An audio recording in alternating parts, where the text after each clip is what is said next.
Punjab police ਵੱਲੋਂ ਤੇ ਪੰਜਾਬ ਸਰਕਾਰ ਵੱਲੋਂ ਕਿਸਾਨਾਂ ਦੇ ਨਾਲ ਕੀਤਾ ਧੱਕਾ ਕਿਸੇ ਤੋਂ ਲੁਕਿਆ ਨਹੀਂ ਹੈ। ਕਿਸ ਤਰੀਕੇ ਦੇ ਨਾਲ ਜੀਸੀਬੀ ਦੇ ਨਾਲ ਕਿਸਾਨਾਂ ਨੂੰ ਉੱਥੋਂ ਖਦੇੜ ਦਿੱਤਾ ਗਿਆ ਤੇ ਉਹਨਾਂ ਦਾ ਸਮਾਨ ਤੋੜ ਦਿੱਤਾ ਗਿਆ। ਇਸ ਦਰਮਿਆਨ ਪੰਜਾਬ ਪੁਲਿਸ ਦੇ ਕਈ ਅਫਸਰਾਂ ਜਿਨ੍ਹਾਂ ਦੇ ਵਿੱਚ ਡੀਆਈਜੀ ਪਟਿਆਲਾ ਰੇਂਜ ਮਨਦੀਪ ਸਿੰਘ ਸਿੱਧੂ, ਉਹਨਾਂ ਦੀ ਇੱਕ ਬਾਈਟ, ਉਹਨਾਂ ਦਾ ਇੱਕ ਸੋਸ਼ਲ ਮੀਡੀਆ ਤੇ ਮੈਂ ਪੋਸਟਰ ਦੇਖਿਆ ਜਿਹਦੇ ਵਿੱਚ ਉਹ ਕਹਿ ਰਹੇ ਨੇ ਕਿ ਇੱਥੇ ਅਸੀਂ ਦੁਬਾਰਾ ਧਰਨਾ ਨਹੀਂ ਲੱਗਣ ਦੇਣਾ ਤੇ ਜੇ ਕੋਈ ਧਰਨਾ ਲਾਊਗਾ ਤੇ ਉਹਦੇ ਨਾਲ ਅਸੀਂ ਸਿੱਝਾਂਗੇ। ਅਸਲ ਦੇ ਵਿੱਚ ਤੁਸੀਂ ਦੇਖੋ ਕਿ ਪੰਜਾਬ ਦੇ ਵਿੱਚ ਉਲਟੀ ਗੰਗਾ ਕਿਵੇਂ ਵਹਿ ਰਹੀ ਆ। ਜਿਹੜਾ ਕੰਮ ਪੁਲਿਸ ਨੇ ਕਰਨਾ ਉਹ ਸਿਆਸਤਦਾਨ ਕਰ ਰਿਹਾ ਤੇ ਜਿਹੜਾ ਕੰਮ ਸਿਆਸਤਦਾਨਾਂ ਨੇ ਕਰਨਾ ਉਹ ਪੁਲਿਸ ਕਰ ਰਹੀ ਆ। ਲੰਘੇ ਦਿਨੀ ਇੱਕ ਬੱਚਾ ਗਵਾਚ ਗਿਆ, ਪੰਜਾਬ ਪੁਲਿਸ ਨੇ ਲੱਭ ਲਿਆ ਤੇ ਉਹ ਬੱਚੇ ਨੂੰ ਘਰੇ ਲੈ ਕੇ ਜਾ ਰਹੇ ਨੇ ਹਰਪਾਲ ਸਿੰਘ ਚੀਮਾ। ਵਿੱਤ ਮੰਤਰੀ ਦੱਸੋ ਤੁਸੀਂ ਇਹ ਕੰਮ ਆ ਕਿ ਕਿਸੇ ਬੱਚੇ ਨੂੰ ਲੱਭ ਕੇ ਤੇ ਉਹ ਘਰੇ ਫੜਾਉਣਾ? ਇਹ ਕੰਮ ਪੰਜਾਬ ਪੁਲਿਸ ਨੇ ਕਰ ਦੇਣਾ ਸੀਗਾ, ਕਿਉਂਕਿ ਉਹਨਾਂ ਨੇ ਜਦੋਂ ਲੱਭ ਹੀ ਲਿਆ ਤੇ ਘਰਦਿਆਂ ਨੂੰ ਵੀ ਦੇ ਦੇਣਾ ਸੀ।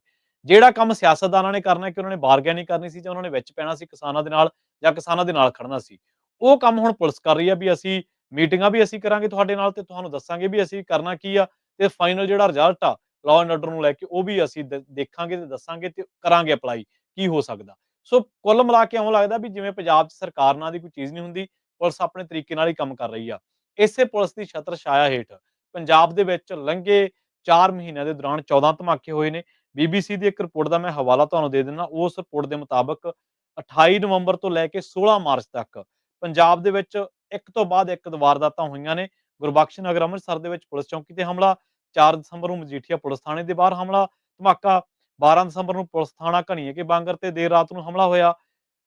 17 ਦਸੰਬਰ ਨੂੰ ਪੁਲਿਸ ਦੇ ਅੰਮ੍ਰਿਤਸਰ ਦੇ ਪੁਲਿਸ ਸਟੇਸ਼ਨ ਇਸਲਾਮਾਬਾਦ ਤੇ ਹਮਲਾ, 18 ਦਸੰਬਰ ਨੂੰ ਗੁਰਦਾਸਪੁਰ ਦੀ ਪੁਲਿਸ ਚੌਕੀ ਬਖਸ਼ੀਵਾਲੇ ਤੇ ਹਮਲਾ, 20 ਦਸੰਬਰ ਨੂੰ ਵਡਾਲਾ ਬਾਂਗਰ ਪੁਲਿਸ ਚੌਕੀ ਨੂੰ ਨਿਸ਼ਾਨਾ ਬਣਾਇਆ ਗਿਆ, 3 ਫਰਵਰੀ ਨੂੰ ਮਾਫ ਕਰਨਾ ਪੁਲਿਸ ਚੌਕੀ ਫਤਿਹਗੜ੍ਹ ਚੂੜੀਆਂ ਬਾਈਪਾਸ ਤੇ ਹਮਲਾ ਤੇ ਇਸੇ ਤਰ੍ਹਾਂ 17 ਫਰਵਰੀ ਨੂੰ ਪੰਜਾਬ ਪੁਲਿਸ ਦੇ ਸਿਪਾਹੀ ਦੇ ਚਾਚੇ ਦੇ ਘਰ ਤੇ ਧਮਾਕਾ, 11 ਮਾਰਚ ਨੂੰ ਅੰਮ੍ਰਿਤਸਰ ਦੇ ਹਿੰਦੂ ਮੰਦਿਰ ਠਾਕਰ ਦੁਆਰੇ ਤੇ ਧਮਾਕਾ ਤੇ 16 ਮਾਰਚ ਨੂੰ ਜਲੰਧਰ ਦੇ ਪਿੰਡ ਰਸੂਲਪੁਰ ਦੇ ਵਿੱਚ ਧਮਾਕਾ ਖੇਜ ਜਿਹੜਾ ਸਮੱਗਰੀ ਉਹ ਸੁੱਟੀ ਜਾਂਦੀ ਆ।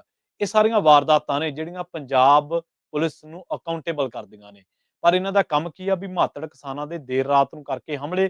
ਜੇ ਉਹਨਾਂ ਨੇ ਧਰਨਾ ਦੇਣਾ ਤਾਂ ਘਰੋਂ ਚੱਕ ਲਓ, ਜੇ ਉਹਨਾਂ ਨੇ ਕੋਈ ਧਰਨਾ ਲਾਇਆ ਹੋਇਆ ਤਾਂ ਚੱਕ ਕੇ ਉੱਥੇ ਉਹਨਾਂ ਨੂੰ ਖਦੇੜ ਦਿਓ ਤੇ ਉਹਨਾਂ ਦੇ ਗਿੱਟੇ ਛਾਂਗ ਦਿਓ ਤੇ ਆਪਦੇ ਥਾਣੇ ਇਹਨਾਂ ਤੋਂ ਸਾਂਭੇ ਨਹੀਂ ਜਾਂਦੇ।